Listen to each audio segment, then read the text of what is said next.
여러분 안녕하십니까? 저는 우리 그리스도의 대사들 교회 김진호 목사입니다. 무엇보다도 지난 3주 동안 저희 교회에 오셔서 새가족반에 이렇게 열심히 참여하면서 강의를 들어주셔서 너무 감사합니다. 그리고 그 이름이 새가족반이라고 되어 있습니다. 뭐 기초반이다 아니면 무슨 다른 뭐 교회 소개반이다 하지 않고 새가족반이라고 한 이유는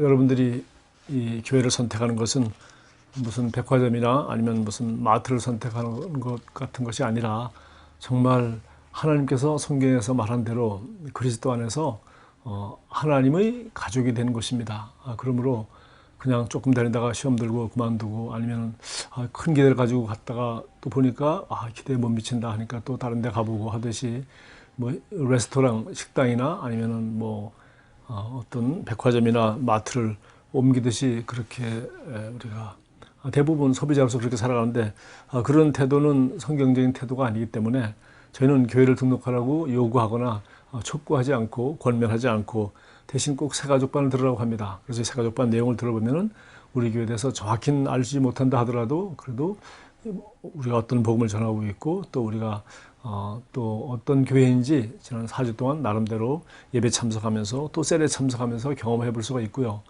그리고 특별히 이 새가족반 4주 과정은 특별히 이 교회를 찾고 있는 사람들에게 또 우리 교회에 관심 있는 분들에게 초청하여서 우리가 어떤 교회이고 또 우리가 믿는 복음이 어떤 복음이며 또 우리가 어떤 비전과 꿈을 가지고 있고 어떤 목표와 방향을 향하여 가고 있는 교회인지를 소개함으로 말미암아 여러분들이 뭐 충분하지는 않겠지만 그래도 어느 정도 알고 나는 이 교회에 정말 성도가 되겠다. 즉 나는 하나님의 가족이 되기를 원한다. 이 그리스도의 대사들 교회라는 교회에 정말 내가 소속해서 하나님이 나를 이곳으로 부르셔고 이 지체의 이 교회 지체가 되기를 원한다. 라는 것을 스스로 확정하고 그렇게 한 다음에 이 교회를 성도가 될 것인가 안 될 것인가를 이 4주 후에 결정하도록 우리는 이렇게 기회를 드리는 것이지 이 교회 이 새가족반 4주 받았다고 꼭 우리 교회 등록하라는 법은 없고요. 여러분에게 이제 이 정도 우리가 우리 교회를 소개했으니까 우리는 등록할 것인가 말 것인가 여러분이 기회를 드리는 것입니다. 즉 여러분이 우리 새 가족이 되도록 우리가 초청하는 의미에서 우리가 소개하는 그런 과정이라고 볼 수 있습니다. 세 번의 시간에 걸쳐서 제일 먼저 우리 첫 시간에는 우리 복음에 대해서 여러분이 들었을 것입니다. 저는 목회자로서 여러 가지 고민을 많이 하고 여러 가지 상황을 보면서 정말 많은 성도들이 교회당이 크고 예배당이 커지면서 많은 성도가 참여하면 참여할수록 뒷전에 와서 조용히 왔다가 조용히 가는 분들이 있죠.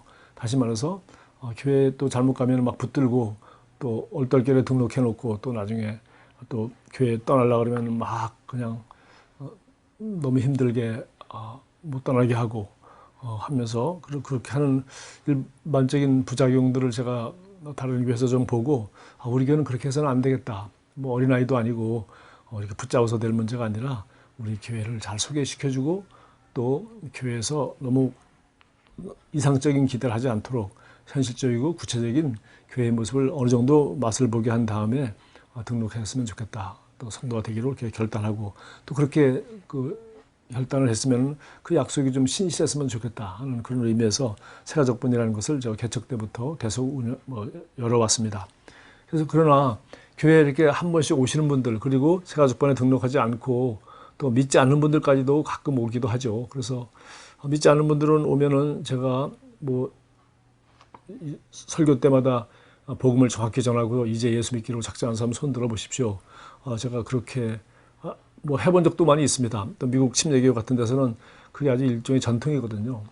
꼭 모든 집회 때마다 여기 예수 믿지 않는 사람 있으면 이 시간 예수 믿을 수 있는 기회를 드리겠습니다 하고 뭐 손 들어라 나오라 뭐 다양한 방법으로 합니다. 그러나 우리 한국적 문화에서 제가 또 예배 때마다 계속 그렇게 하는 게 좋지도 않고 또 그렇게 뭐 예배라는 것은 우리 하나님의 자녀가 구원받은 하나님의 자녀가 살아계신 하나님을 믿고 그분께 예배를 드린 것이지 구원받지 않은 사람은 예배를 드릴 수가 없거든요. 그러니까 예배 참석한 자체가 뭐 잘못된 건 아니지만 올 수는 있지만 그러나 그분은 예배를 드리러 온 것이 아니라 그냥 구경하러 온 것이죠. 그냥 대충 조사해 보러 온 것이죠. 그래서 예배가 되질 않습니다. 그래서 일단 주일은 예배를 드리는 날이지 믿지 않는 사람들에게 구원받도록 하려고 애쓰는 날이 아니다 하는 생각을 제가 하게 되었고요. 물론 시간이 귀합니다. 이 사람이 큰맘 먹고 교회에 평생 한번 나왔는데 복음을 듣지 못한다면 너무나도 안타깝죠. 그러나 뭐 그것이 예배의 첫째 목적이 아니기 때문에 그렇습니다. 그래서 저는 그렇게 그냥 아무도 몰래 잠깐씩 왔다 갔다 하는 사람들을 놓치는 것, 그분들에게 주님께서 나에게 이 교회에 이렇게 그런 성도를 보내주셨는데 내가 정말 천재 이루의 기회를 왜 놓쳤는가라고 책망할 것이라고 생각하지 않았어요. 그래서 저는 뭡니까? 이제 그러나 나는 예수에 대해서 알기 원합니다. 교회에 대해서 좀 알기 원합니다. 관심이 있습니다. 하는 분들은 일단 새가족반에 오라는 거죠. 초청을 했습니다. 새가족반에 오면 제일 먼저 들어야 할 것이 뭐겠습니까? 주님께서 보내주셨으니까, 영혼이 지금 주님을 찾고 있으니까 우리가 정확히 예수 그리스도의 기쁜 소식, 즉 복음을 전해야 되겠다. 복음을 꼭 들을 수 있는 기회를 첫 번째 줘야 되겠다. 그래서 첫 시간에 바로 복음을 전하도록 하는 것입니다. 그래서 복음을 전하고 이제 이 복음을 듣고 예수님을 구원자로 모시고 주님으로 섬기면서 살아갈 것인가를 결정할 수 있도록, 그러니까 우리 교회 오신 분들은 그냥 들락날락 하시는 분들은 뭐 1년 가도 그런 기회가 없을지 몰라요. 그러나 새가족번에 오신 분은 첫 시간부터 구원받을 기회를 받고 또 하나님의 자녀가 될 수 있습니다. 두 번째는 바로 이제 그리스도인은 누구인가. 그래서 사람들은, 믿지 않는 사람들도 그리스도인이 이 정도는 해야 된다라고 기대가 많이 있습니다. 세상 뉴스를 봐도 알죠. 다른 사람이 물을 죄를 짓거나 뭐 하면은 좀 그냥 사람들이 죄질 수 있다고 생각하지만은, 그 사람이 악해서 죄를 지었다고 생각하지만은 오히려 예수 믿는 사람들이 죄를 짓거나 목사나 무슨 집사나 뭐 하여튼 성도들이 죄를 지면 아주 신랄한 비판이 쏟아집니다. 왜냐하면 그들이 기대가 있기 때문이죠. 그래서 세상 사람들도 그리스도인은 이렇게 살아야지 마땅하지 않은가라고 이렇게 기대를 합니다. 그러나 우리는 그리스도인은 이렇게 살아야 합니다라고 가르쳐 주는 것을 두 번째 시간으로 중요하게 여기지 않습니다. 이렇게 살아야 되는 것이 아니라 그리스도인은 누구인가를 먼저 가르쳐 줍니다. 바로 우리는 완전한 하나님의 이 형상을 드러내고 완전한 사랑을 드러내고 완전한 하나님 말씀대로 살아가는 그 정도 수준이 못 되는 사람들이 대부분입니다. 저부터도요. 그래서 그리스도인 누구인가는 성경에 입각해서, 즉 그리스도인은 바로 하나님의 자녀이다. 그리스도는 거듭난 사람이다. 그래서 그리스도는 하나님의 생명, 즉 영생을 선물로 받은 사람이다. 영적으로 죽은 자가 아니라 영적으로 산 자가 되었다.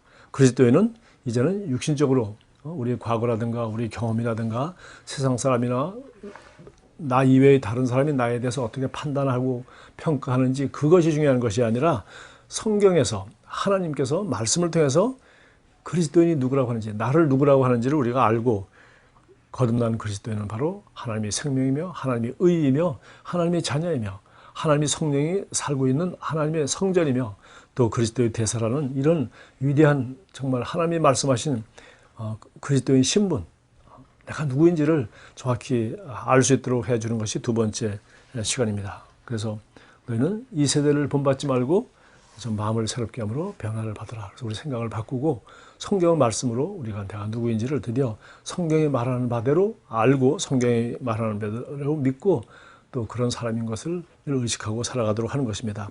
세 번째 시간에는 우리가 이제 그리스도인이 이런 사람이니까 당연히 우리는 이렇게 살아야 되지 않겠어요? 라고 정말 우리가 해야 될 바를 가르쳐 주는 것이 아니라 성경에 의하면 그리스도는 어떻게 살 수 있다고 했는가? 우리 선택입니다. 그리스도는 어떻게 살 수 있다고 했는가? 그래서 우리는 드디어 정말 그리스도인이 되었으므로 또 성령을 선물로 받고 하나님이 생명과 하나님의 영이 우리 안에 살고 계시기 때문에 그리스도는 이렇게 살 수 있습니다. 이 말씀처럼 살 수 있습니다. 예수님처럼 이렇게 살 수 있습니다. 예수님의 12 사도들처럼 그렇게 살 수 있습니다. 바울처럼 이렇게 살 수 있습니다. 그리고 우리 초대교회 사도행전에 나와 있는 그 성도들처럼 그렇게 살 수 있습니다. 라고 우리는 성경에 나타난 그리스도인은 어떻게 살 수 있는지를 우리는 세 번째 시간으로 중요하게 가르쳐 주기를 원합니다. 마지막으로 제가 오늘 맡은 시간이 바로 제4과 사도행전의 교회들, 저는 바로 우리 그리스도의 대사들 교회의 소위 담임 목사입니다. 목사로서 저는 정말 제가 섬기는 그리스도의 대사들 교회가 정말 성경적인 교회, 또 성경이라고의 교회는 바로 사도행전 2장에 나타나 있는 것처럼 성령이 처음으로 이제 예수 그리스도의 제자들에게 오심으로 말미암아 성령 충만함을 받고 새 방언을 말하는 그러한 그리스도인들이 어떻게 이 세상에서 정말 자기들 위해 죽으시고 부활하신 예수 그리스도의 부활의 증인이 되었으며 또 성령이 너에게 임하시면 권능을 받고 너희가 땅 끝까지 이르러 나의 증인이 되리라고 말씀하셨는데 그들이 성령의 충만함을 받았을 때 성령 받고 세상에 나갔을 때 그들이 어떻게 변화되었으며 어떻게 세상을 변화시켰나 바로 그들은 자기 오이코스 즉 자기가 알고 있는 만나는 이웃들에게 예수 그리스도의 복음을 전할 수 있게 되었고 그들도 성령을 받고 거듭나서 그들도 하나님의 자녀로 정말 교회로 한 그리스도의 그 가족으로서 기능하며 수많은 교회를 개척하는 그런 증인으로서 살게 되었다는 것을 우리는 알 수 있게 되었습니다. 그래서 사도행전들이 교회가 지금 이 사과 제목이고요. 그리고 이것은 바로 저희가 지향하는 교회입니다. 우리는 바로 사도행전에 나타난 이런 교회이고 또 이런 교회가 되고 또 이런 교회를 개척하는 교회로 저희들은 정말 우리 자신을 확인하기 바랍니다. 자, 여기 사도행전의 교회라고 하면은 뭐 사도행전 전체 28장에 잘 나와 있습니다만은 그냥 첫 교회가 생겼던 모습이 사도행전 2장 41절부터 47절까지 나와 있기 때문에 이것은 뭐 너무나 중요하기 때문에 한번 길지만 좀 읽어보도록 하겠습니다. 그 말을 받은 사람들은 침례를 받음에 이날의 신도의 수가 3,000이나 더하더라. 그래서 우리는 이 복음을 듣고 구원받게 하고 이제 구원받은 사람들은 즉시 여기 그날 침례를 베풀었다고 하는데 우리는 전도한 사람이 즉시 그날 베풀 수 있도록 우리는 전도한 사람들에게 침례를 베풀 수 있도록 합니다. 그러나 1대1로 전도하고 1대1로 침례를 주지 않고 우리 아이가 태어나면 온 가족의 행사죠. 엄마가 아이를 낳지만은 뭐 혼자 낳는 것이 아니라 예전 같으면 병원에도 가지 않고 가족들이 아이를 받고 아이의 탄생을 축하했습니다. 그래서 이것은 가족의 축하할 행사이기 때문에 우리는 셀리더가 이렇게 인도하면서 주자에 셀리더하고 같이 우리가 전도한 사람이 이렇게 함께 침례를 주도록 즉시 가장 빠른 시간 내에 침례를 주도록 합니다. 그 침례 받은 사람은 바로 드디어 성도라고 하죠. 그래서 그를 신도의 수가 3,000이나 더하더라 해서 침례를 받아야 우리는 그리스도인이고 또 우리 교회 성도라고 말할 수가 있겠죠. 그들이 사도의 가르침을 받아 서로 교제하며 떡을 떼며 태어나자마자 이제 이 성도는 육신적으로도 물론 나이도 들고 뭐 건강한 사람이니까 교회에서 육신적인 뭐 건강 유지하는 것까지 가르쳐 주지는 않습니다. 그러나 이제 영적으로는 아직 어린아이기 때문에 드디어 이제 영적으로 성장할 수 있도록 이제 영혼의 양식을 먹어야 되겠죠. 그래서 사도들이 가르침을 받고 서로 교제하며 태어나자마자 어머니, 아버지, 할머니, 할아버지 또 둘째 이상으로 태어난 사람은 자기 형제들 이렇게 많이 있지 않습니까? 그래서 가족 가운데 태어나는 것이죠. 그래서 그 가족이 바로 셀입니다. 그래서 서로 교제하는 가족이 따로 있는 거죠. 교제하고 떡을 떼며 떡은 우리 예수 그리스도의 죽으심과 부활을 기념하여서 너희가 모일 때마다 떡을 떼라고 잔을 나누라고 예수님께서 우리에게 부탁하시지 않습니까? 그래서 성찬식을 말하는 거죠. 떡을 떼며 오로지 기도하기를 힘쓰내라 해서 함께 기도하는 그런 아름다운 작은 공동체를 이루고 있는데 이것이 신약성경에 나타난 사도행전의 교회라고 우리는 믿습니다. 이거 우리 오늘날 교회 하면 무슨 건물을 의미하기도 하고 뭐 여러 가지 세상의 그 기업체 비슷하게 인식하기도 하고 목사님은 CEO 같고 또 교회는 아주 철저한 조직으로 되어 있고 또 뭐 여러 가지 좀 세상적인 것과 비슷한 그런 조직들이 많이 있는데 우리는 뭐 우리도 전통적인 교회 뭐 비슷한 모습들 많이 가지고 있고 다양한 조직들도 어느 정도 되어 있습니다. 그러나 저희들이 정말 지향하는 것은 오직 한 가지입니다. 바로 사도행전에 나타난 이런 가정에 모일 수 있는 교회, 카페에 모일 수 있는 교회, 직장에서 한 테이블에 모일 수 있는 교회. 다시 말해서 서로 교제를 할 수 있고 서로 떡을 나눌 수 있고 서로 삶을 나눌 수 있는 그러한 교회, 사도행전이 교회입니다. 그걸 가리켜 원래 교회가 그런 교회인데 거기 예배당 건물 짓고 모였다고 하는 교회는 사실 구약성경 사도문 빼놓고 신약성경에 오면은 사실은 성전 건축이라는 것이 이제는 구약성경에서 끝난 것이고 신약시대는 바로 사도 바울과 사도행전에서 나타나는 모든 교회는 거의 다가 대부분이 가정에 모이는 교회였습니다. 그래서 소그룹으로 모인 교회죠. 이것을 지난 한 4, 50년 동안에 이것이 이제 500년 전의 종교개혁 이후에 정말 제2의 종교개혁이라고 해서 소위 말해서 셀교회라는 이름들이 등장했습니다. 원래 사도행전적인 교회인데 우리가 전통적으로 지난 2000년 동안 너무나도 사도행전과 다른 제도적이고 정말 뭐 교파와 뭐 여러 가지 분리와 뭐 천주교, 개신교 수없이 나누지다 보니까 정말 진정한 교회의 모습을 보여주고 있지 못하다. 또 보여줘도 일부분밖에 보여주지 못한다고 생각하기 때문에 이제 정말 사도행전에 나타난 신약성경에 나타난 오리지널 교회의 원형은 무엇인가 우리는 드디어 알게 되었습니다. 바로 이것은 그냥 이것이 교회인데 자꾸 지금 세상에서 보고 있는 교회하고 자꾸 다르니까 우리는 거기다 이름을 하나 더 붙였습니다. 셀교회라고. 물론 우리 교회는 수많은 셀로 지금 구성되어 있습니다. 용인교회도 그렇고 서울교회도 그렇고 앞으로도 마찬가지입니다. 어느 교회든지 12명, 10명이 넘어가면은 이제 2개, 3개 셀이 되겠죠. 그러나 그렇게 조직이 되어 있고 그렇게 또 한 교회로 주일날 함께 모여서 예배를 드리는 수많은 셀이 있다 하더라도 정말 우리가 지칭하는 우리 교회, 당신의 교회는 당신 어느 교회 성도입니까? 라고 한다면 나는 이러이러한 교회, 그때 셀 이름이 나오길 저는 바라는 거예요. 네, 이러이러한 교회의, 이러이러한 셀 교회의 저는 성도입니다. 그것이 바로 사도행전 2장에서 묘사하고 있는 진정한 교회의 모습이죠. 자, 그걸 우리가 크게 묶어서 함께 예배드리는 지역 공동체로서 우리는 용인교회가 있고 서울교회가 있고 다른 곳에서도 우리가 함께 모인다면 우리가 그렇게 지역교회로 이름을 붙일 수 있겠죠.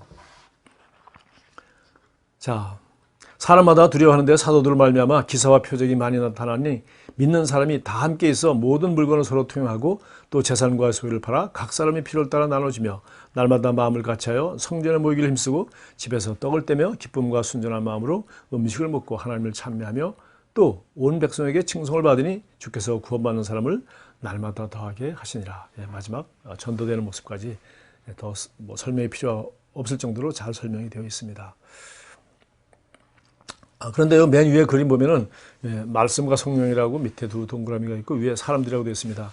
보통 우리가 성경에도 그렇고 말씀과 성령으로 우리는 음식을 먹을 때도 역시 거룩해진다는 것을 믿고 또 사람이 구원받은 사람이 변화되는 길은 오직 말씀과 성령의 역사밖에 없다고 우리는 확실히 믿습니다.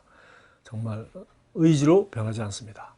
경험 많이 한다고 조금씩 변하지만 근본과 이것은 잘 변하지 않습니다. 오직 모든 이론을 내려놓고 하나님 말씀만이 진리며 또 성령님이 하나님의 영이신 성령님께서 가르쳐 주시는 대로 성령님이 인도를 받고 성령님이 우리를 인도하고 이끌어갈 때 우리는 진정으로 정말 예수 그리스도의 정말 아름다운 모습을 닮을 수 있는 정말 그리스도를 대신할 수 있는 그런 그리스도의 대사로서 성장할 수 있습니다. 그런데 동그라미가 하나 더 있죠. 그래서 바로 사람들이라고 되어 있습니다. 거기는 성경을 제가 인용하지 않았지만 잠언 27장 17절에는 이런 말이 있습니다.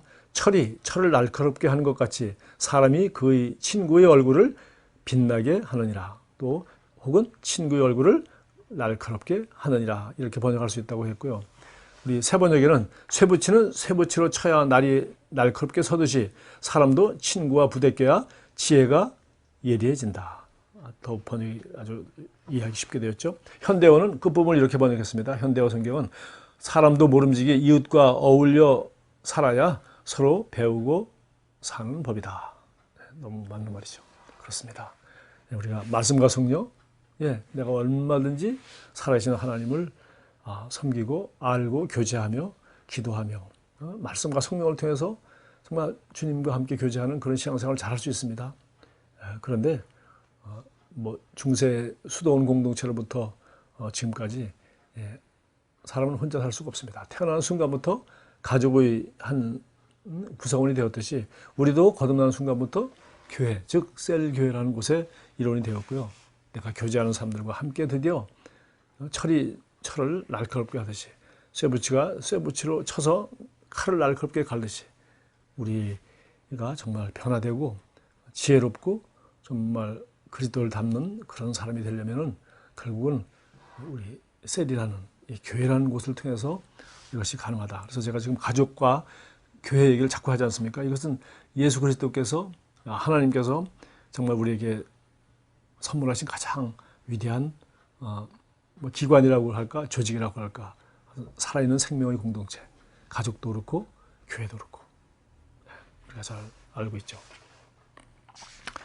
자, 이곳을 통해서 우리가 원하는 바가 무엇입니까? 우리는 세 가지가 꼭 이루어지기를 원합니다. 하나는 우리는 이 복음을 정확히 알기 원합니다. 이 복음이라고 하는데 왜 이 복음이라고 하냐면은 이것은 바울이 자기가 전하는 복음을 말할 때 나는 이 복음은 자기가 전하는 복음을 말하죠. 이 복음은 모든 사람에게 구원을 주시는 하나님이 능력이 된다고 로마서에서 강력하게 주장했을 때 한 말입니다. 우리는 바로 예수님이 전하는 복음은 하나님 왕국에 가까웠다는 복음이었습니다. 그러나 결국은 신약성경에서 말하고 있는 또 사도 바울이 말하고 있는 이 복음은 예수 그리스도께서 오셔서 죄인을 대신하여 죽으시고 장사한 지 사흘 만에 부활하시고 하나님 보좌 우편에 앉으심으로 말미암아 이제 성령을 받게 되었고 우리도 이제 예수를 주로 신하며 하나님께서 그를 죽은 자 가운데서 살리신 것을 믿으면은 구원받을 수 있는 마음으로 믿고 의에 이르고 입으로 신하여 구원을 받을 수 있는 이런 복음을 누가 깨달았고 누가 전해 주었습니까? 바로 사도들이 전해 주었고 그 사도들 중에서 이 복음을 신약성경에 가장 정확하게 많이 기록한 분이 바로 사도 바울인 것입니다. 그래서 바울이 말하는 이 복음, 그래서 우리가 이 복음이라는 말을 붙였고요. 그리고 이 복음은 사도 바울이 말하는 이 복음은 바로 핵심은 바로 우리가 그리스도 안에서 우리가 누구인가 전부 되겠죠. 그리스도는 누구인가? 복음입니다. 예수님이 바로 우리의 그리스도이다. 그 다음에 그리스도인은 누구인가? 거듭나서 그리스도 안에 있는 자가 그리스도인이다. 그럼 그리스도인은 어떻게 살 수 있는가? 우리가 그렇게 지금 세 과를 집중적으로 배웠는데 이제는 바로 그리스도의 몸인 교회에 대해서 말하고 있는 것입니다. 그래서 이 교회는 이 복음으로 구원받은 사람들이 모임이죠. 성도들이 모임. 그래서 이 복음의 핵심은 우리는 사도 바울이 로마 고린도 후서 5장 21절에서 말한 5장 17절 우리는 새로운 피조물이다. 그리고 에베소 2장 10절 우리는 그리스도 안에 대사이다. 이런 부분들을 우리가 그대로 믿고 우리는 새로운 피조물인 것을 우리는 가르칩니다. 그래서 첫째, 그리스도 안에서 나는 누구며 무엇을 가지고 있으며 무엇을 할 수 있는지를 알고 확신하는 것. 이게 너무 중요해서 이것을 우리가 가르치고요. 두 번째는 이 복음이 이제 나의 복음이 되어야 됩니다. 그리고 나의 삶을 변화시켜야 됩니다. 내가 경험할 수 있어야 되는 거죠. 내가 믿을 수 있어야 되는 것이고 믿으면 반드시 우리는 그 결과를 보게 됩니다. 그래서 영광에서 영광으로 변화되어 그리스도의 인격과 성품을 본받고 그리스도께서 하시던 일을 하면서 살 수 있는 그런 변화된 삶. 그래서 이게 나의 복음, 즉 마이 가스펠이라는 마이 라이프라는 말을 썼는데요. 변화된 나의 삶. 그래서 성경은 그냥 복음이 하나가 아니죠. 원래 하나인데 복음이 하나로 전해지지 않고 뭐라고 했습니까? 마태가 전한 복음, 마가가 전한 복음, 누가가 전한 복음, 그리고 요한이 전한 복음. 그렇게 책 제목도 그렇게 붙어 있죠. 그래서 내가 바로 이 복음은 같은 것이고 사도 바울이 전한 이 복음은 다 똑같은 것인데 이제 내가 나의 용어로 나의 간증으로 나의 확신과 믿음으로 내가 전할 수 있어야 됩니다. 그럼 내가 변화된 것을 사람들에게 전하지만 할 뿐만 아니라 보여주고 모델이 될 수 있어야 되죠. 그래서 이것은 변화된 나의 삶인 것입니다. 늘 제가 신앙생활 하면서 많이 본 겁니다. 자녀들 일주일에 한 번 주일학교 와서 데려다주고 또 전사들이 설교하고 뭐 놀아주고 뭐 교사들이 이렇게 인도해주고 하는데 거기다가 자녀의 미래, 변화된 삶을 다 기대한다는 것은 정말 너무 어리석은 일이죠. 부모가 변화된 삶으로 변화시킬 수 있는 이 복음과 성령으로 부모들이 자녀들을 양육하고 훈련하고 가르치는 것이죠. 주일날은 예배드리러 오는 날이고요. 그래서 변화된 삶만이 변화된 자녀, 변화된 이웃을 변화시키고 환경을 바꿀 수가 있는 것이죠. 마지막으로 세 번째는 그분의 나라입니다. 사명에 헌신된 제자를 만드는 제자. 드디어 우리는 이제 나를 변화시키고 나를 구원하신 살아계신 하나님이 어떠한 목적과 사명을 가지고 이 땅에 나를 태어나게 하셨고 또 그것을 우리는 부르심의 소망이라고 배웠죠. 이 부르심을 깨닫게 해주셨는가. 그것을 우리가 알게 되어서 우리는 드디어 나의 세상으로 바로 내가 예수 그리스도의 유일한 메신저요. 그리스도를 대표할 수 있는 유일한 그리스도의 대사라는 그런 확신을 가지고 그리스도의 대사로서 내가 영향력을 미칠 수 있는 나의 세계, 그것이 가정이 될 수 있고 학교, 직장, 사업체, 혹은 1인 기업가, 혹은 어떤 타이틀, 세상에서 어떤 영향을 끼치든지 내가 영향을 미칠 수 있는 그 세계에서 나는 그리스도인으로서, 즉 하나님 왕국을 대표하는 사람으로서 살아갈 뿐만 아니라, 그리스도를 대표하는 사람으로 살아갈 뿐만 아니라 내가 빛이요, 내가 말하고 소금인 것입니다. 내가 주변에 있는 사람에게, 내가 가장 가까이 있는 사람들에게, 내가 영향력을 가장 효과적으로 발휘할 수 있는 사람들에게 우리는 하나님 왕국을 확장하는 그러한 목적을 가지고 살아가는 사람들입니다.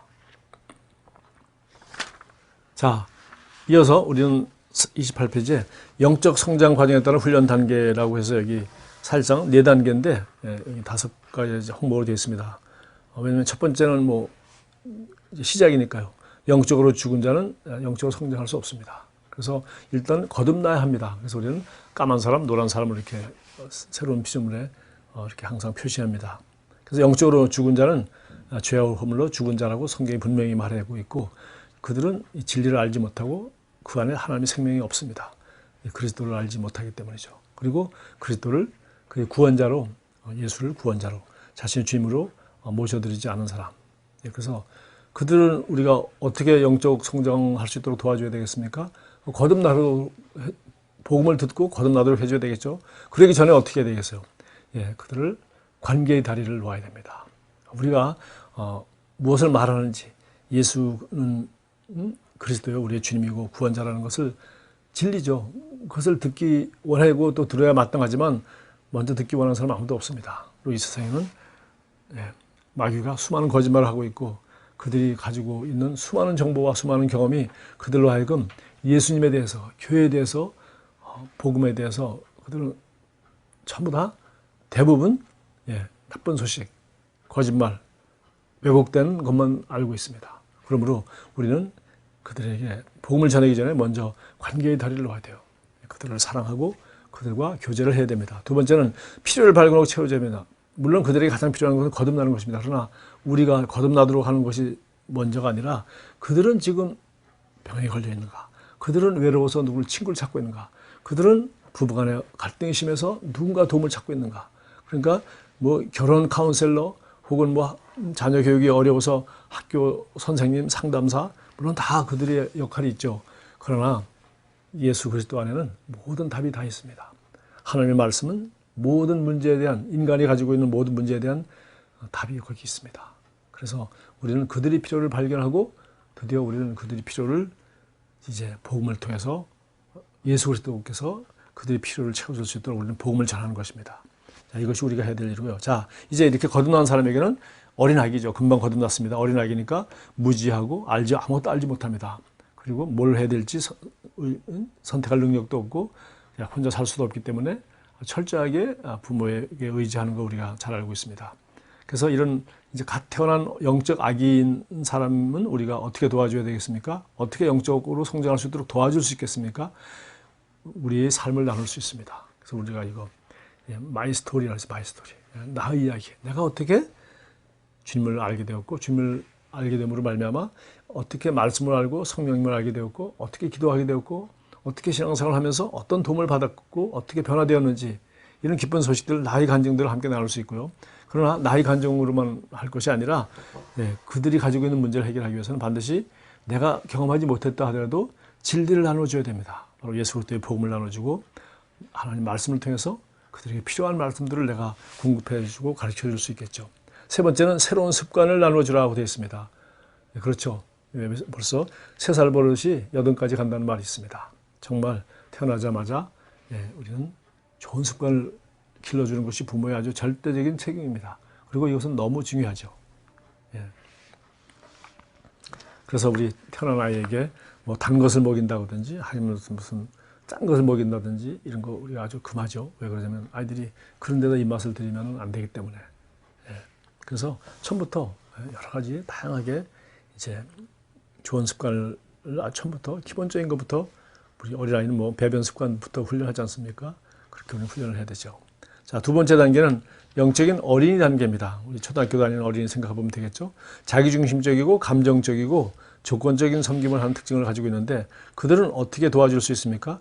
그들은 하나님과 연결할 수 있도록, 사도행전 20장 30절 말씀이 생각이 나는데 바울이 자기가 개척한 교회를 오래 있지 못하고 곧 떠나게 되었을 때 이렇게 말했습니다. 내가 너희를 주님과 살아계신 하나님, 주님과 그분의 은혜의 말씀에 부탁한다. 내가 전하는 그 은혜의 말씀. 주님과 그분의 은혜의 말씀께 부탁한다. 그러니까 우리는 그냥 도와줄 수 있는 돕는 자에 지나지 않습니다. 결국은 각 사람이 살아계신 주님과 교제를 하고 각 사람이 스스로 성경을 읽고 각 사람이 성령님과 교통하면서 영적으로 성장하는 것입니다. 예. 엄마가 젖을 물리지만 엄마가 뭐 어디 강제로 떠먹이는 게 아니라 자기가 엄마 젖을 빨아먹지 않습니까? 예. 자기가 음식을 먹고 성장하는 거죠. 마찬가지로 어린이도 하나님과 연결하는 것입니다. 그리고 그 하나님과 연결할 수 있도록 우리는 좋은 환경을 마련해 주는데 그것이 바로 소그룹 셀인 것입니다. 좋은 환경. 아이가 자라는데 가장 좋은 환경은 가족입니다. 최고의 좋은 가족 환경, 이것이 우리 셀이 지향하는 바입니다. 마지막으로 목적과 연결하라. 예. 나는 누구인지, 무엇 때문에 사는지 이런 것들을 깨달을 수 있도록, 그리고 왜 우리가 소그룹으로 모이는지, 육신의 가족이면 족하지 왜 하나님의 가족인 셀도 필요한지를 목적을 가르쳐주는 거죠.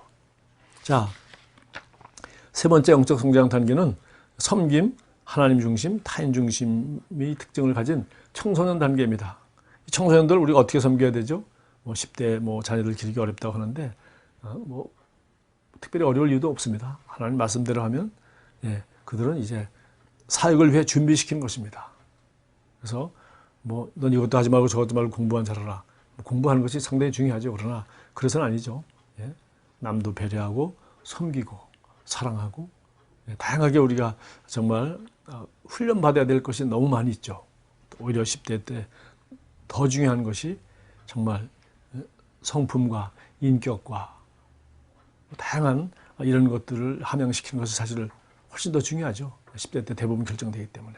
그래서 사역을 위해서 준비시키고 그래서 다른 사람을 섬길 수 있도록 다양한 훈련을 받는 것입니다. 사역의 기회를 제공해라. 드디어 섬길 수 있도록 훈련만 시키고 준비만 시킨 것이 아니라 아주 완벽하게 준비가 되어 있지 않더라도 어느 정도 가르친 다음에 훈련시킨다면 섬기도록 하는 것이죠. 훈련시키도록. 그래서 아이가 태어나면은 어렸을 때 조금 자라면 형, 누나, 오빠 이렇게 있지 않습니까? 동생. 그래서 그 동생들 돌보면서 동생들 이렇게 살펴주면서 자기가 잘하는 것입니다. 또 동생에게 양보도 하는 것도 배우고. 그래서 이것이 바로 청소년, 우리가 훈련받고 성장하는 그런 단계고요. 마지막으로 풀어놓아 사역하도록 하라. 그걸 어린이로만 대접하지 말고 이 아이가 스스로 독자적으로 할 수 있는 것을 할 수 있도록 이렇게 자유를 주고 기회를 주는 것이죠. 미국 사람들은 중고등학교 다닐 때 아주 연례 행사 비슷해요. 보니까 무슨 보이스카우트 간다, 걸스카우트 간다 하면은 그 회비를 마련하도록 보이스카우트 여러분 대충 아시죠? 텐트 치고 다양한 훈련을 받고 가서 봉사하고 이제 그야말로 공동체로서 서로 섬기며 살아가는 훈련을 지금 청소년들한테 배우게 하려고 그것도 보이스카우트 가는 것도 우리처럼 부모님이 돈 대주고 하는 것이 아니라 보이스카우트 간다는 거 또 보이스카우트라는 좋은 훈련이 있다는 것을 미국 사람들 대부분 알기 때문에 부모들이 자녀들을 거기에 보낼 때는 무슨 캔디바를 판다거나 아니면 무슨 이렇게 간단하게 먹을 수 있는 간식 같은 걸 스스로 도매로 사다가 그거를 어느 정도 몇백 개를 팔아서 거기에서 일부 부분이나 전체 그 비용을 챙길 수 있도록 그래서 이웃집마다 집집마다 다니면서 이거 팔고 하는 것을 훈련을 시켜요. 그래서 참 재밌게 봤습니다. 그래서 부모들이 이웃들이 자녀들도 그렇게 길렀기 때문에 그 이웃집의 어린 자녀가 청소년들이 찾아와서 보이스카우트 간다고 이렇게 초콜릿 바 이런 거 팔러 오면 기꺼이 사주죠. 비싼 가격이라도 사줍니다. 왜냐하면 스스로 그들이 비즈니스도 해보고 스스로 부모님 돈만 받아 쓰는 것이 아니라 스스로 노력해서 힘들여서 회비를 마련해서 그 훈련 받으러 갈 때 더 많은 것을 배우니까 그 과정 전체가 다 교육이니까 마찬가지입니다. 사역하도록 풀어놓도록 하라. 마지막으로 영적 부모의 단계입니다. 부모는 당장 눈앞에 있는 것만을 주지 않습니다. 이 자녀에게 자녀가 지금 필요로 하는 것뿐만 아니라 원하는 것뿐만 아니라 먼 미래를 위해서 교육도 투자하고 기도도 하고 다양한 훈련을 시킵니다. 마찬가지로 이것은 뭡니까? 전략적인 것이죠. 그리고 의도적인 것입니다. 하는 의미가 있습니다. 아이들은 그걸 잘 모르고 안 하려고 어쩌고 하지만은 부모는 다 알기 때문에 의도를 가지고 다양한 훈련을 시키고 공급해 줍니다. 또 부모는 드디어 자녀를 낳습니다. 결혼해서 자녀를 낳는 거죠. 그래서 재생산이라고 하죠. 재생산. 드디어 재생산을 하는 것이 부모죠. 그래서 우리 그리스도인으로서는 부모의 단계는 제자 양육 과정에 들어가서는 거예요. 드디어 나도 의도적으로 전략적으로 제자를 만드는, 나 같은 제자를 만들려고 노력하는 것. 이것이 바로 영적 부모의 단계입니다.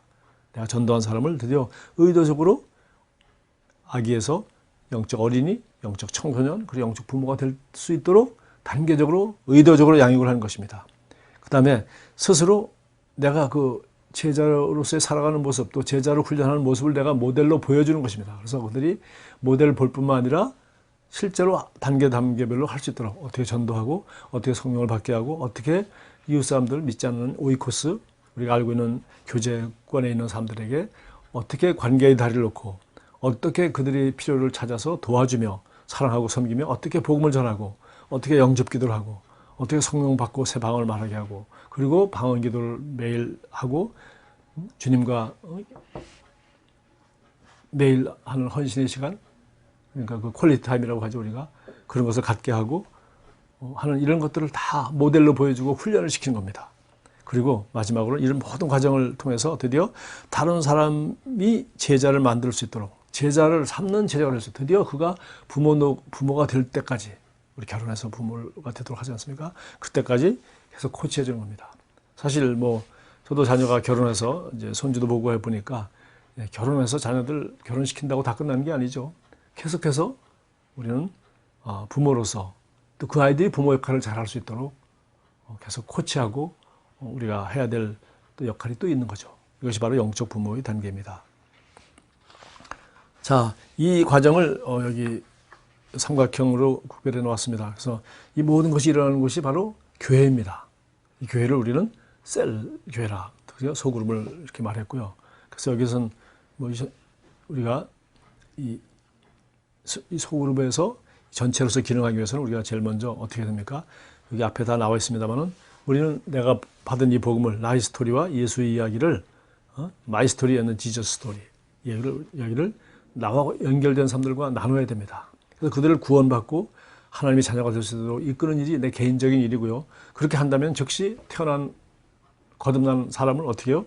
연결시켜야 됩니다. 하나님과 연결시켜야 되고 그리고 바로 하나님의 교회인 셀과 연결시켜야 됩니다.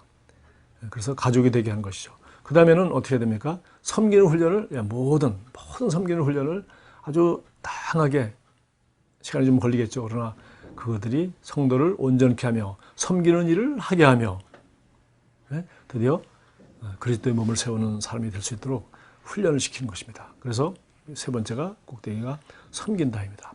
그래서 이 섬기는 훈련을 하면서 드디어 어떻게 됩니까? 드디어 훈련만 하고 있으면 안 되죠. 반드시 그가 직접 해볼 수 있도록 기회를 줘야 됩니다. 그래서 밑으로 내려왔으면서 드디어 삼각형이 하나 따로 생겼습니다. 드디어 자기가 전도한 사람 1명, 2명, 3명을 데리고 드디어 자기가 셀리더가 되어주도록, 셀리더 역할을 하도록, 물론 이전 셀리더가 옆에서 코치도 하고 돌봐주고 해야 되겠죠. 그러나 계속 그렇게 해서는 안 되는 거죠. 또 계속 배우고만 있어도 되지 않습니다. 반드시 내어보내서, 그래서 내어보내서 제자가 드디어 셀 리더로서 역할을 감당할 수 있도록 일을 벌리게 합니다. 이것이 반복해서 일어날 때 오늘 여기 오른쪽에 삼각형 여러 개 있는 것처럼 복제 배가 운동이 일어나는 것입니다. 이것이 우리가 잘 알고 있는 기하급수적인 성장, 이 세상에 있는 모든 생명체는 바로 이 방법으로 성장합니다. 이 방법으로 복제햄으로 배가합니다. 그러니까 원형도 너무나 중요하죠. 왜? 거기서 잘못되면 다 복제제품이 잘못되니까요. 뿐만 아니라 여기서 단기간 내에 빨리 배가하지 않으면 모든 생명체는 죽습니다. 우리 한국 교회 상황 우리가 너무 잘 알고 있습니다. 우리 한국의 인구 절벽이 지금 다가온다고 해요. 지금 뭐 출산율이 1.23 뭐 이렇게밖에 안 되지 않습니까? 이렇게 40년, 50년 한 세대 지나면 우리는 인구가 반으로 줄어들 수밖에 없죠. 교회도 마찬가지입니다. 작년보다 청소년과 어린이 부서가 더 커지지 않는다면 우리는 한 세대를 놓치고, 그렇게 한 세대, 두 세대 놓치고 나면 기독교는 반으로 또 4분의 1로 계속 줄어들 것입니다. 그래서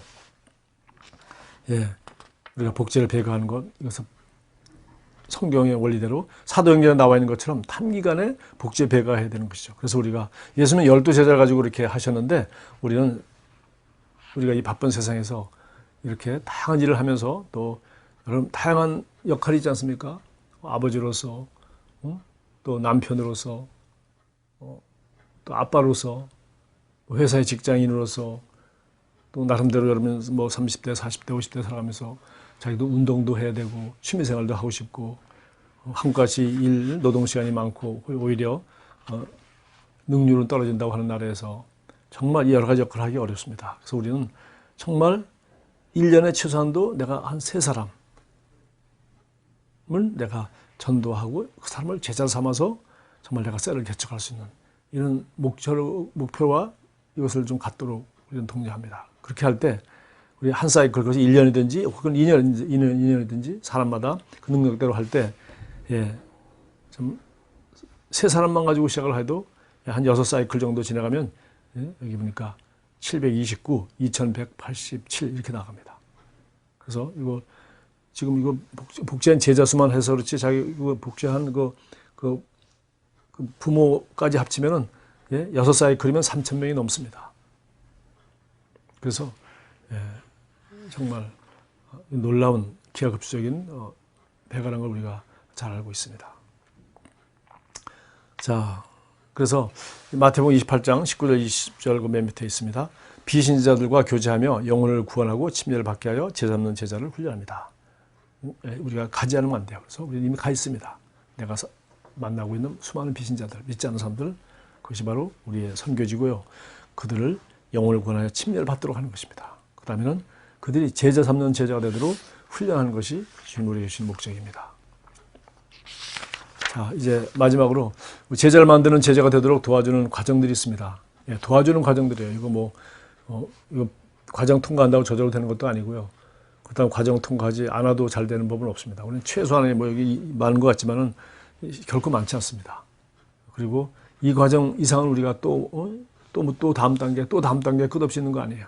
그러니까 이제는 셀에서, 교회에서, 가정에서, 직장에서 삶으로 이제는 주님이 하시는 일을 할 수 있도록 또 주님의 인격과 성품과 성령의 열매를 정말 맺는 성령을 따라 사는 능력의 삶을 살 수 있도록 우리는 도와줄 뿐이지 이 과정이 그렇게 만들어주는 것은 아닙니다. 그러나 제가 목회하면서 이런 과정을 가지고 우리 교회뿐만 아니라 다른 목회자들이나 또 다른 우리 한국교회를 섬기기 위한 그 교회 개척을 위한 일도 우리는 교회는 하고 있습니다. 그래서 이 세가족반 4주 끝난 다음에 그다음에 이제 저희는 그 예담 동산에 가서 1박 2일로 많이 했었는데 이제 지금 최근에 하루 교회에서 모여서 아침 9시부터 저녁 9시까지 하루만 했는데도 상당히 효과가 좋습니다. 그래서 정말 세가족반을 마치면 바로 예담 동산에 참여하면서 정말 사랑받고 섬기는 것이 얼마나 복되고 아름답고 행복한 일인지 이런 것들을 경험하도록 하고요. 그 다음에는 이제 양육반이라고 해서 12주 과정이 이제 1년에 2번씩 진행되고 1대1로 하기도 하고 합니다. 이 내용은 뭐 DVD로도 제작되어 있고 책으로도 나와 있고 또 학습 시침서를 통해서 훈련하는 것입니다. 그래서 이건 뭐 책 읽는다고 다 깨달아지는 건 아니고요. 배울 뿐만 아니라 학습 시침서대로 우리 계속해서 기도하고 훈련하는 과정을 12주 동안 하도록 되어 있습니다. 그 다음에 이제 영혼을 구원해서 전도하고 한 사람들을 중심으로 드디어 이제 셀 인턴으로서 훈련을 받고 그 다음에 셀 리더가 되고 이 정도 되면 우리는 여기서 말하는 영적 부모의 단계라고 볼 수 있죠. 셀 리더가 되면 그 다음에는 이제 이 셀 리더들은 셀 리더를 잘할 수 있도록 자기가 앞서 나간 팀장이나 이런 분들부터 셀 리더로서 코치인을 받고요. 그 다음에 셀 리더 수련회를 1년에 한 2번씩 이렇게 우리가 합니다. 셀 리더들 또 모아서 다시 한번 훈련을 하고요. 그 다음에 이것은 우리 교회 원래 셀 리더를 위해서 한 것은 아니고 우리 한국교회 약 지금 80%가 개척교회라고 합니다. 그래서 정말 우리 한국교회 정말 개척교회 목사님들이 정말 이 복음 안에서 이 복음을 충분히 영혼을 구원하고 교회를 개척할 수 있는 능력과 모든 지혜가 있다고 우리 믿기 때문에 우리 한국의 교회 개척을 꿈을 가지고 있는 우리 셀 리더나 성도들이나 아니면은 또 교회 개척을 하고 계신 분들이나 또 교회 개척의 꿈을 가진 또 부르심 있는 이런 말씀 사역자들에게 우리가 예수선교산업교라고 해서 1년 과정을 하고 있습니다. 그리고는 최근에 우리가 교회 개척사역을 예수선교산업교를 졸업했음에도 불구하고 아직도 뭐 이것저것 되어지지 않는 부분들이 있기 때문에 이것은 강의로 될 부분이 아니라 소그룹으로 해야 되겠다 해서 우리가 한 3개월 과정으로 혹은 졸업 맡은 목사님 개척에 성공하신 분들이 또 다른 분들이 도움받기 원하는 분들을 이렇게 소그룹으로 해서 개인적으로 멘토링 한다거나 코칭하는 이런 과정으로서 지금 하고 있습니다. 그다음에 우리 교회에서는 특별히 용인교회에서는 이 새로운 피조물의 복음을 계속 전하고 또 그들이 계속 훈련받을 수 있는 이런 과정들이 있음을 보여주고 또 실제로 우리 교회 수많은 성도들과 또 이 예수고등학교 나오는 분들이 교회 개척에 대한 성공적인 아름다운 이야기들을 들음으로 말미암아 목회자들이 도전을 받고 또 우리 성도들도 저를 맡은 분들도 정말 교회 개척의 꿈을 가지고 나는 교회를 개척하는 교회에 탁월한 셀리더가 되고 싶다 하는 이런 동역자로서의 그런 비전을 가진 분들이 평생 정말 인생의 전반전이나 후반전이나 다 함께 할 수 있도록 우리는 이것을 소개하는 목회자 컨퍼런스를 매월 이렇게 한 번씩 하고 있습니다. 그리고 1년에 한 번씩 우리 예성고등학교 졸업 맡은 목회자와 또 모든 셀리더 성도들 중심으로 JMN 네트워크 아시아라고 해서 우리가 매년 우리가 정말 이렇게 섬기고 있습니다. 자, 이제 마지막 32페이지, 33페이지가 남았는데요. 자, 셀리더 충분히 여러분 아시겠죠? 오늘 설명을 많이 했습니다. 그 다음에 교회 개척도 제가 말씀을 좀 나눴습니다. 교회 개척에 사명이 있는 뭐 목회자뿐만 아니라 성도들과 함께 교회를 개척하는 거니까요. 그래서 교회 개척자 그리고 복음사업가는 바로 여기 제가 이것만 좀 설명하겠습니다. 복음사업가는 교회 개척자와 동일하게 부름받은 교회 개척의 동역자로입니다. 이 땅에 살면서 세상의 유혹과 재물의 유혹을 이기고 교회 개척 후원을 사업의 목적으로 삼고 헌신하는 사람입니다. 정말 우리 시대에 필요한 복음사업가죠.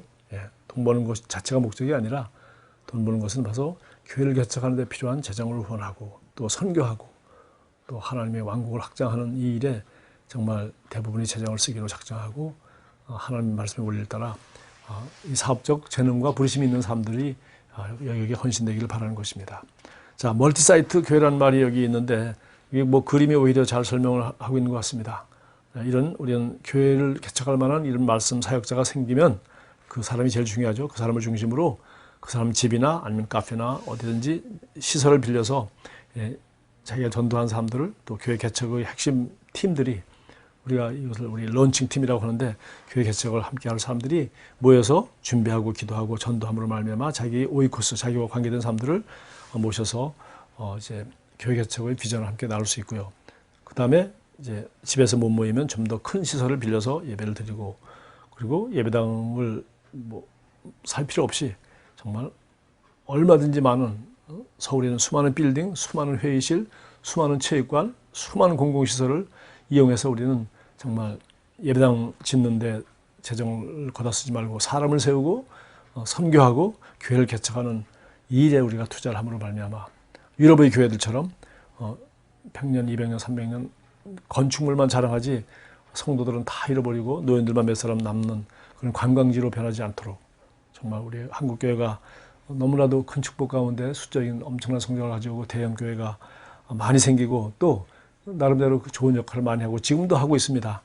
그러나 그것이 전부가 아니고 사도행전적 교회는 사람 중심이 되어서 정말 우리 재정과 우리 모든 사람을 영혼을 구원하며 이런 가정에서 모이는 셀 교회로 세울 수 있도록 성도들에게 도전하고 성도들이 이 일에 전념하게 될 때 정말 사도행전처럼 이 전도와 교회의 기능과 그 역할이 그리스도의 몸을 세우는 일이 얼마나 효과적으로 잘 되고 있는지 우리는 너무나 잘 알고 있습니다. 우리가 경험한 교회들은 그 교회가 아니더라도 우리는 철저하게 사도행전 중심으로 이런 교회가 될 수 있도록 합니다. 그래서 저희가 지금 뭐 멀티사이트라는 말을 썼는데 이것은 지금 인터넷이 발달됨으로 말미암아 다양한 과정들을 정말 온라인으로도 할 수도 있고요. 중요한 것은 셀리더와 개척자만 있으면 얼마든지 교회를 개척할 수 있고 또 개척자나 셀리더가 아직 설교를 하기에는 아직 부족하다. 여러 가지 리더십을 발휘하기 좀 부족한 경우에는 담임 목사의 설교를 비디오로 들으면서 또 다양하게 하는 방법들이 있습니다. 이것이 지금 미국과 전 세계에서 일어나고 있는 교회 개척 운동입니다. 그래서 심지어 한 교회 담임 목사님이 뭐 인터넷 방송으로 막 10군데서 보면서 막 몇만 명씩 하는 데도 있습니다. 그러나 그것은 전부 다 숫자고 또 그런 효과적으로 잘 하니까 그렇게 하는 것이고 실제로 가장 중요한 것은 성도 한 사람 한 사람이요. 더 중요한 것은 셀 리더인 것입니다. 그들이 돌보고 그들이 양육하고 그들이 다 하는 것이죠. 그러나 이런 탁월한 교회 개척의 리더는 그리고 담임 목사가 되고 또 이런 많은 사람들을 리더십을 발휘한다는 것은 간단하지 않기 때문에 이제 이런 좀 성숙한 목회자가 리더 역할을 하면서 누구든지 정말 셀 리더로서 2개, 3개, 4개 번영을 하고 번식한 다음에는 그 지역에서 그야말로 지역 교회를 세워서 인터넷을 통해서도 자기가 새롭게 독립해서 설교를 할 수 있고 독립된 담임 목사가 될 수 있을 때까지 훈련이 끝날 때까지 얼마든지 교회 개척을 할 수 있다는 것입니다. 자, 우리 교회 사명선언문이 마지막 있습니다. 2020년까지 300교회를 세운다. 사명문이라고 되는데 쉽게 말해서 이 복음을 온 세상으로 이렇게 캐치프레이즈로 하고 있고요. 그 다음에 또 여기 우리 교회 비전 선언문이라는데 여기 용인교회 그리스도의 대사교회가 그냥 대표적으로 제가 만드는 것입니다. 이거는 우리는 새로운 피조물이 계시에 근거한 셀과 시스템을 통하여 제자를 만들고 교회를 개척하여 하나님 나라를 확장한다. 네. 특별히 용인교회 본부교회가 그리스도의 대사교회가 해야 되는 일이고요. 그 다음에 서울교회 같은 경우에는 저희가 이렇게 사명선언문을 바꿨습니다. 우리는 서울의 모든 동과 대학에 사도행전의 교회를 세운다. 우리는 서울의 모든 동과 대학에 사도행전의 교회를 세운다. 사도행전 2장의 교회를 세운다. 이렇게 말하기도 하고요. 자, 이제 마지막으로 여러분은 이 비전을 어떻게 살 수 있겠습니까? 여러분은 정말 이 큰 비전, 우리 교회의 비전을 내 것으로 만들어서 여러분이 담당한 분야를 여러분 나름대로 비전 선언문을 만들어서 제가 여러분에게 또 추천하는 것은 우리 매월 공부하고 있는 말씀의 실제고 안쪽에 제가 이 비전을 이렇게 나눠 적을 수 있고 교회 비전과 여러분의 비전, 사명선언문을 적을 수 있도록 이렇게 칸을 마련했습니다. 그래서 다달이 그것을 적어서 과연 나는 이 목적을 향하여 정말 인생을 살고 있는지 여러분 점검해 볼 수가 있습니다. 자, 이제 마지막으로 제가 이 마무리하면서 우리 교회는 성도들을 3가지 은혜로서 인도합니다. 이렇게 해놨는데 제가 목회 한 30년을 하면서 수많은 성도가 왔다가 또 떠나고 다양한 이유들과 또 그것이 있습니다. 우리 한 교회를 평생 잘 섬길 수 있으면 좋겠지만 여러 가지 이유로 섬기지 못하는 경우가 있고 또 떠나게 되는데 그럴 때 어떻게 정말 교회를 찾을 수 있을까? 주님이 내게 나를 인도하는 교회는 어떤 교회일까라고 할 때 제가 그때 도움이 좀 되도록 제가 이 3가지를 생각했습니다. 하나는 말씀입니다. 은혜를 받아 영적으로 성장할 수 있는 교회. 사람들은 가깝기 때문에 혹은 자기가 무슨 재능이 있기 때문에 섬기고 싶어서 혹은 자기가 뭐하고 사회적으로도 훌륭하고 뭐 하니까 또 어디 가서 대접받고 인정받고 싶어서 또 자기가 스케일이 큰 사람이니까 어제 스케일이 큰 교회 가서 스케일 크게 일하고 싶다. 뭐 다양한 목적을 합니다. 뭐 그 맞는 말일 수도 있으나 실제로 영적인 정말 재고 조사를 해보면은 별로 그렇게 훌륭한 그리스도의 인격과 그리스도로서 아름다운 열매를 맺는 삶을 살지 못하고 있는 분들이 많이 있습니다. 그것은 착각입니다. 자기는 영적인 부모 역할을 감당해야 되겠다라고 생각할지 모르지만 아직 영적인 어린아이인 경우가 많이 있기 때문에 우리는 성도가 교회를 찾을 때 제일 먼저 중요한 것은 영적 어린아이든지 영적 부모이든지 관계없이 자기가 은혜 받아 성장할 수 있어야 되는 거죠. 우리 그리스도의 장성한 분량까지 성장해야 되니까. 그래서 봉사할 수 있는 교회를 찾는 것이 아니라 먼저 성장할 수 있는 교회. 밥을 먹어야 일을 하는 것입니다. 먹어야 에너지가 나오는 것이죠. 은혜 받지 못하는 교회는 처음에는 좀 봉사할지 모르지만 나중에 번아웃 됩니다. 계속 섬길 수가 없죠. 2번째는 비전입니다. 우리는 그냥 나 혼자 신앙생활 잘하는 것이 목적이 아닙니다.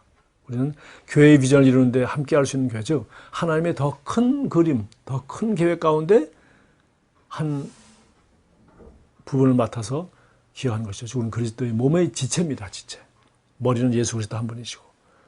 그래서 우리는 하나님의 큰 기름 부음 가운데, 큰 비전 가운데, 이 비전 가운데 난 함께하고 싶다. 그런 교회를 선택해야 되는 거 당연하죠. 마지막으로 기름 부음입니다.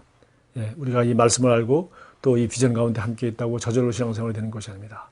몸에서 기능하려면 신경과 영양 공급과 모든 것이 뭡니까? 우리 몸처럼 머리의 기능을 따라서 머리의 명령을 따라 움직이고 조정하고 행동합니다. 그래서 그것이 바로 내 시간과 재능과 재물로 동행할 수 있는 교회. 즉 나의 재물이 있는 곳에 내 마음이 있느니라.